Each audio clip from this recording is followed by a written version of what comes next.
राधा स्वामी साथ संगत जी इस सत्संग में फरमाया है, जब हम अपनी माँ के गर्भ में थे तो हमारा ध्यान सिर्फ उस कुल मालिक पे लगा हुआ था। संसार के बारे में सोचने का कोई टाइम नहीं था। उस समय सिर्फ यही था कि हे कुल मालिक, मुझे इस नरक से निकाल, मैं तेरा ही भजन करूँगा। इस सत्संग को आप आगे सुनिए और कमेंट में लिखिए राधा स्वामी। आप फरमाते हैं वो जीव जब तूने माता के गर्भ में प्रवेश किया तो उर्द ध्यान लिव लागा। कहते हैं तो उल्टा लटका था पर तेरा ध्यान बड़ा ऊंचा था, भाव उस परमात्मा से जुड़ा हुआ था। मगर कैसे?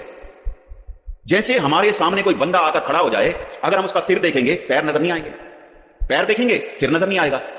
ठीक इसी तरह जब हमारी दृष्टि संसार की तरफ होती है निराकार नजर नहीं आता, जब निराकार की तरफ होती है संसार नजर नहीं आता, जब हमारी दृष्टि पदार्थ की तरफ होती है परमार्थ का कुछ पता नहीं लगता, जब परमार्थ की तरफ होती है पदार्थ का कुछ पता नहीं लगता।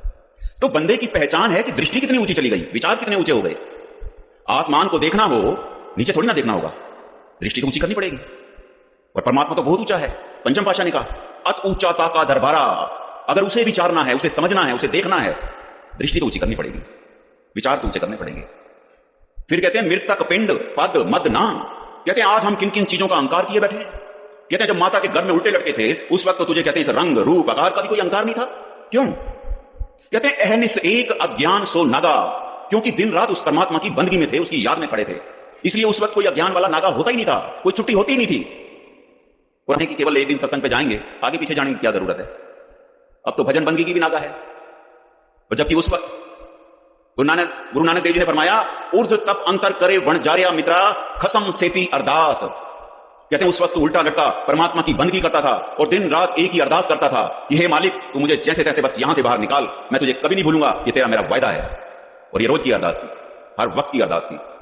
क्यों? क्योंकि वहां कोई और अरदास थी नहीं, ना तो वहां मकान की डिमांड थी, ना दुकान की, ना किसी साजो सामान की। वहां तो केवल और केवल एक ही डिमांड थी कि यहां से बाहर निकाल, यहां से बाहर निकाल। इसलिए बेणी जी महाराज कह रहे हैं ते दिन समल कष्ट महादुख। कहते हैं उन दुख वाले कष्ट वाले दिनों को याद करके देख। अब याद करें तो करें कैसे, क्योंकि वो दिन तो चाहकर भी किसी को याद आते नहीं। क्यों? आपने कहा अब चित अधिक पसारिया, क्योंकि अब हमने अपना मन ही बड़ा फैला दिया इस संसार में। अब हमारी वासनाएं पूरी नहीं हो रही, जबान के रस ही पूरे नहीं हो रहे, कपड़ों के फैशन खत्म नहीं हो रहे, आंखें रूप देख देख के नहीं रज रही। आखिर हम कर क्या रहे हैं? अगर माता के गर्भ में वो अपनी जोत का कनेक्शन हमारे से तोड़ लेता, इसका नतीजा क्या होता? पंचम पाशाह हाथ गर्भ में आपन सिमरण दे कहां तुम राखण हारे। कहते हैं अगर माता के गर्भ में हमारा सिमरन उससे टूट जाता, हम गर्भ के अंदर ही सड़ जाते, ये दुनिया ही ना देख पाते। फिर हमारे जन्मदिन की आके किसी ने बधाई नहीं देनी थी, जो आता अफसोस करने के लिए आता। ठीक इसी तरह जन्म लेने के बाद जिसका उस मालिक से नाता टूट जाता है उसका जीवन सड़ जाता है, उसका जीवन सड़ जाता है। और इस वक्त यही हो रहा है संसार के अंदर। आपने भी यही कहा गर्भ छोड़ मृत